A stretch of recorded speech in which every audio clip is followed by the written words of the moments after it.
ছেলে আসছিল ঢাকায় মিছিল করতে গেছিল, আয়ুব আলী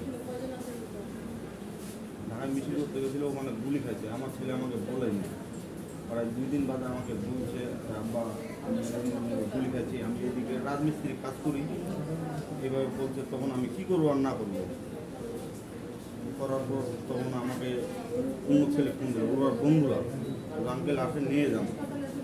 আমার তো দেওয়ার মতো সমর্থ নাই, তোমরা একটা কাজ করো, তোমরা নিয়ে আসো আমার ছেলেকে। আমি এদিকে দোকানে কিছু চাঁদা ভাঙে কিছু টাকা আপনাকে দিয়ে দিব, ছেলেটাকে বললাম আর কি। তারপর ওনারা নিয়ে আসছে, ওনার সাহায্য করে টাকা পয়সা নিয়ে আসছে ছেলে। আসার পর তখন আমরা সদরে দেখাইছি, পার্সোনাল দেখাইছি, ডিসি সাহেবের কাছে গেছি। তখন ডিসি সাহেব বললো সদরে যাও, সদরে যায় ট্রিটমেন্ট হবে। ওখানে গেলাম, ওখানে আবার এফআইআর দিয়ে দিল দিনাজপুর কিংবা রংপুর।